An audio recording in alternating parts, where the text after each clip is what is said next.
Hi there, and welcome again to the Explaining History podcast.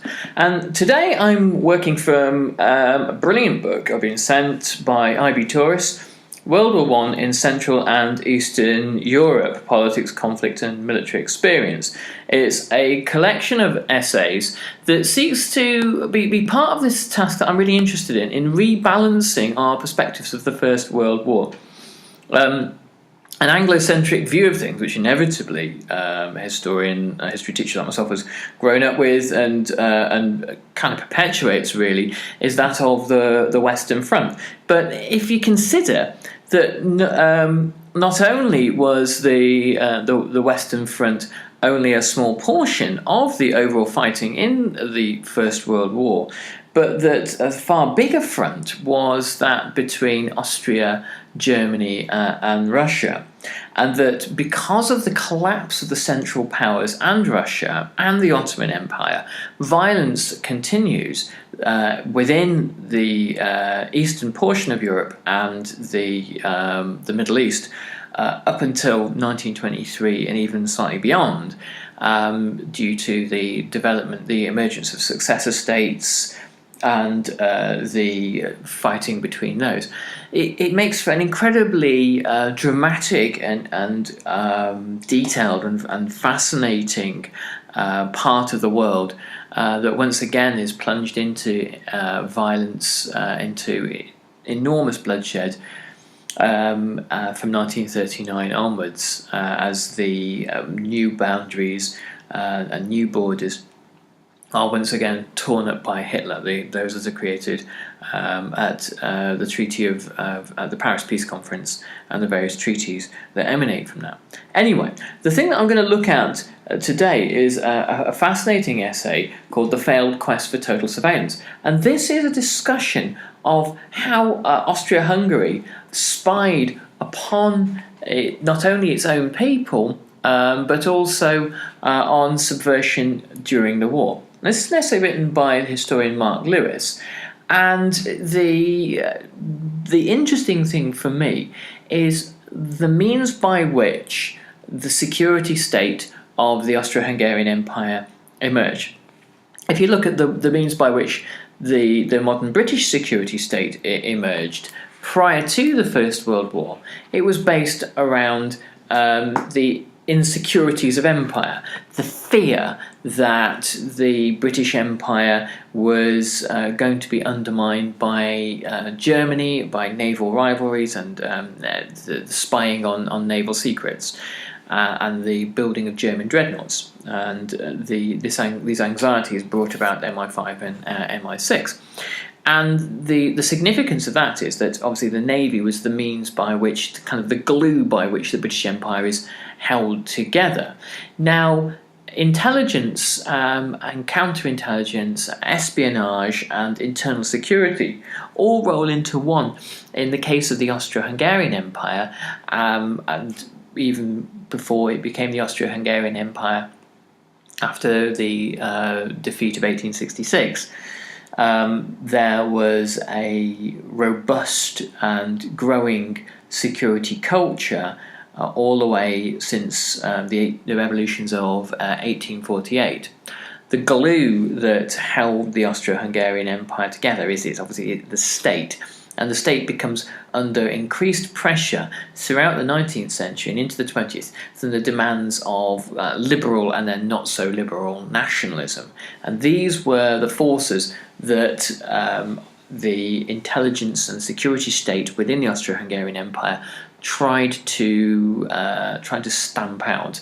These forces that were likely to tear the empire apart. The part of the context of that, for those that aren't students of the Austro-Hungarian Empire, is a multi-ethnic land empire. So it incorporated Austrians, Hungarians, Romanians, Ruthenians, Poles, Czechs, Croats, and other nationalities under the Habsburg throne, and then later the dual monarchy after 1866. And because of this, nationalism was an existential threat to the Austro-Hungarian Empire and threatened to dissolve it from within.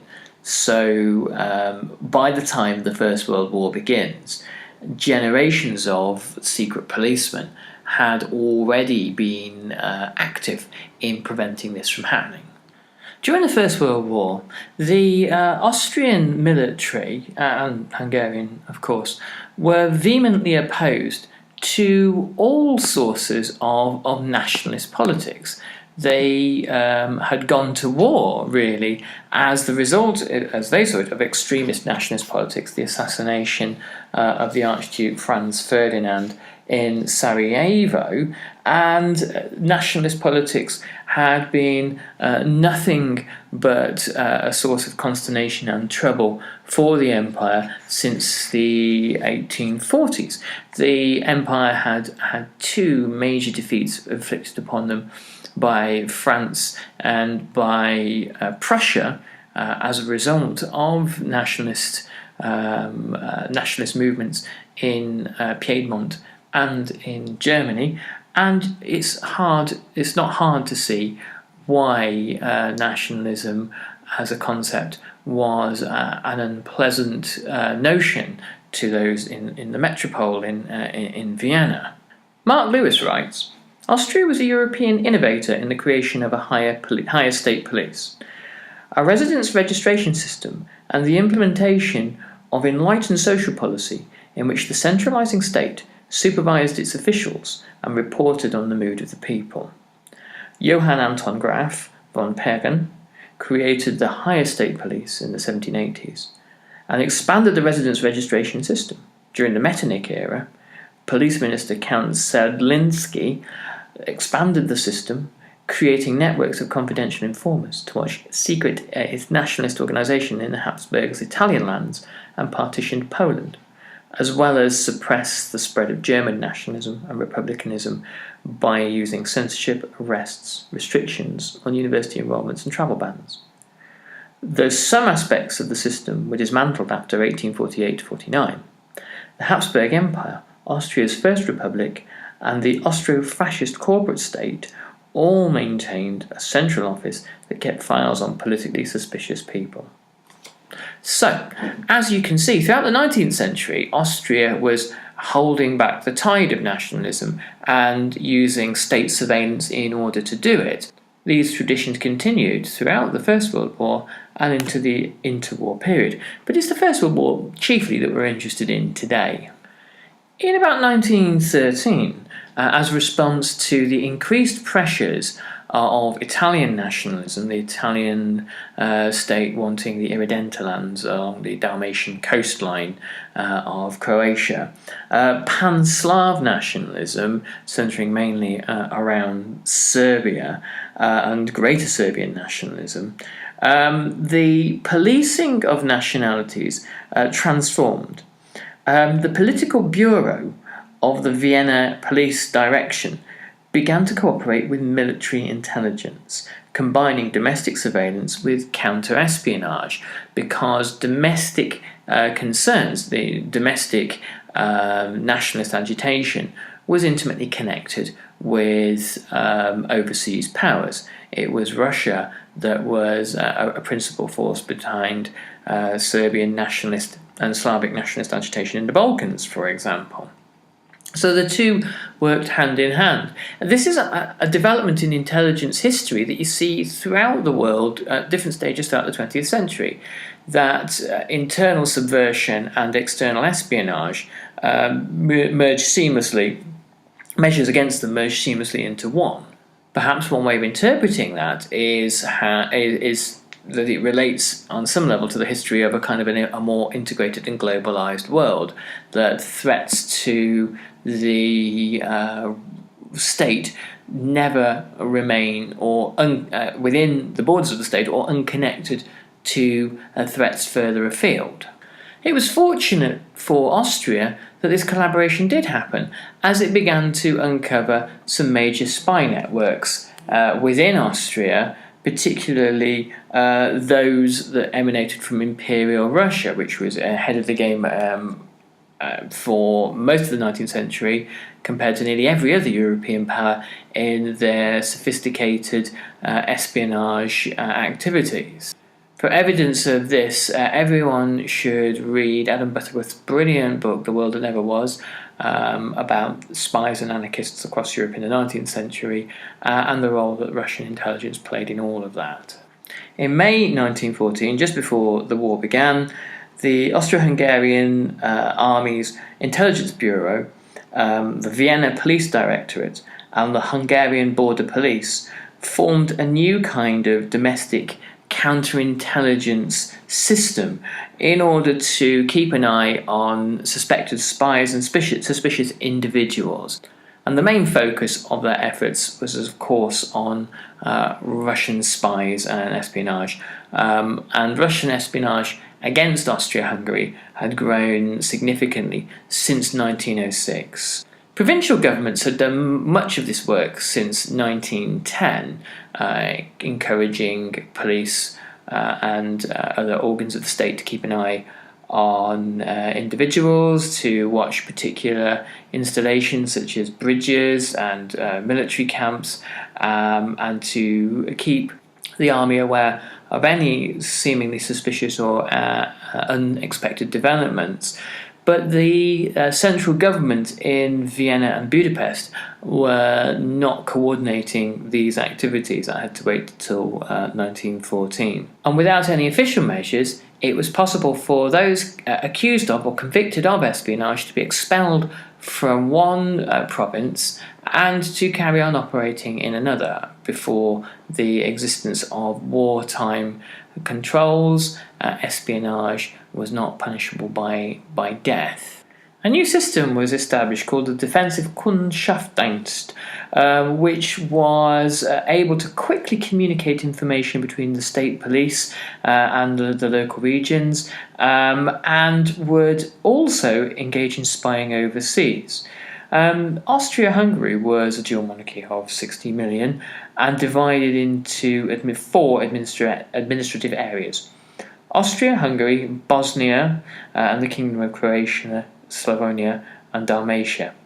You can kind of see why it was that Franz Kafka and writers talked about the bureaucratism of the Austro-Hungarian Empire. The whole counter-espionage system was about creating huge amounts of data that could be shared across the entire system. And it meant, obviously, in the pre-computer days, vast amounts of paper being moved around. And it meant that there was a surveillance state in the development, which meant that not just spies were focused on, or people who were specifically known to be spies, but much of the population was suspect, and there was a kind of a sense of guilt until proven innocence, and that the people of Austro-Hungary would become a supervised civilian population. Now, this is really the response to fissile nationalism. This is the kind of the new glue that hopefully will keep the state together: constant vigilance. The First World War saw this system integrated with the people who from the postal service who censored mail, and existing Austro-Hungarian police forces, which also had their own detectives and officers to investigate cases of subversion. Investigations would sometimes begin because a censor had flagged up some kind of subversive writing, and would send information through to a relevant police officer or investigator. Sometimes confidential informants would work with the police and tip off them to nationalist plots or nationalist circles. And then there would also be information from military intelligence or the public, who would report suspicious neighbours. So the system actually becomes overwhelmed with a vast kind of excess, vast surplus of information, much as during Nazi Germany, the zeal and the voluntarism of denunciations actually overwhelmed the Gestapo system, so that most of the people who are informed on are rarely investigated, and the job of the Gestapo man is merely to sift the denunciations. During the First World War, political policing had fewer limitations upon it. It focused on wider groups of people, and there were fewer constitutional or legal oversights on police activity. The number of agencies and the number of bureaucratic records dramatically increased, and the number of police officers also grew. And the greater of the impacts was on the actual treatment of those who came under suspicion. The system obviously is in no way near as extreme as the Gestapo or the Stasi in the German Democratic Republic, and the Cheka as emerged in Bolshevik Russia. However, there were few methods by which one could appeal against any conviction, and few cases in which a person who demanded release from detention was actually successful.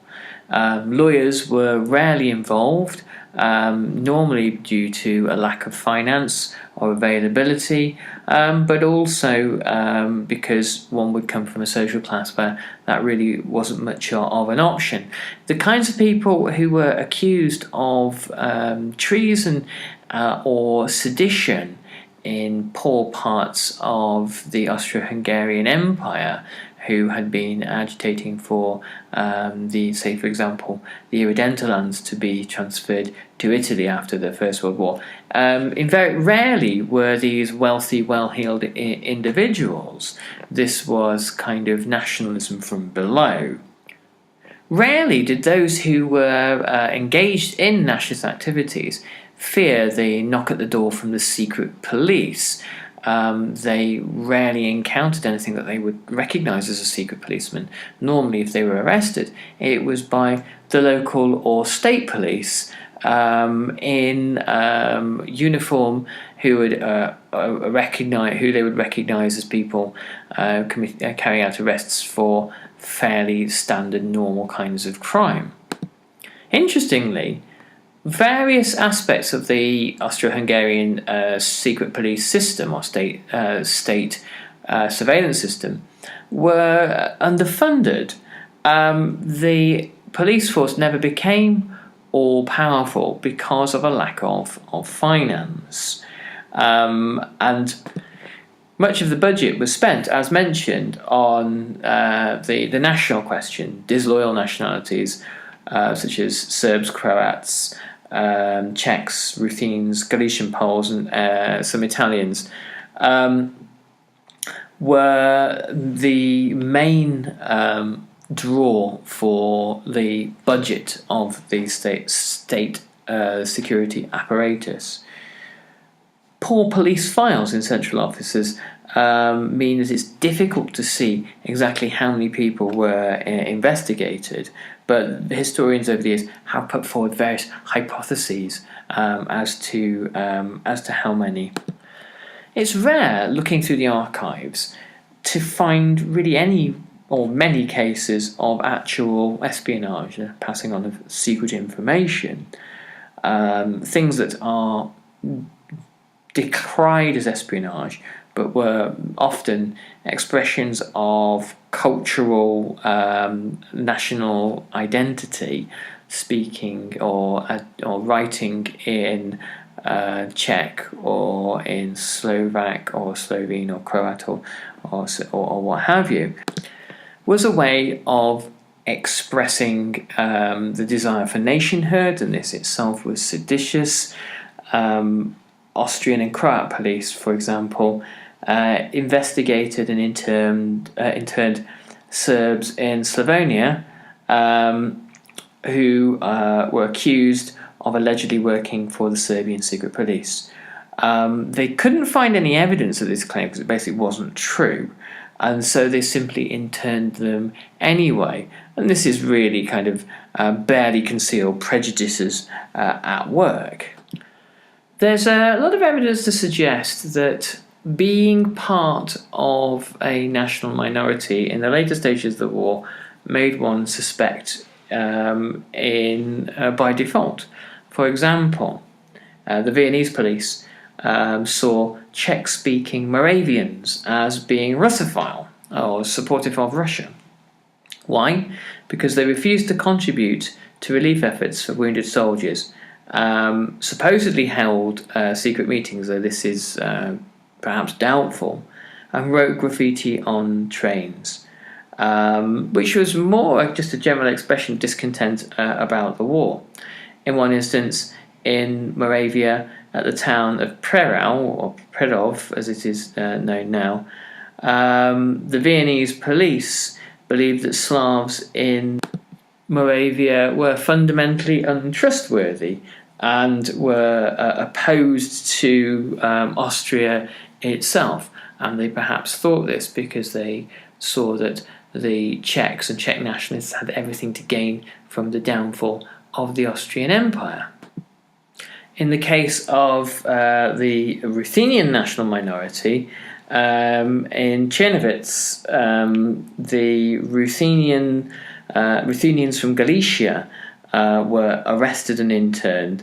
Some of these had been active in pro-Russian political parties and newspapers before the war, but the Austrian military prosecutors were unable to actually make a case against them of treason, but then continued to hold them in garrison arrest, so internment anyway. So if the actual goal of proving a legal case of treason and subversion fell down, you could still keep people in indefinite detention anyway. And what that does is it has the effect of suppressing nationalist politics and nationalist agitation, or so the authorities thought.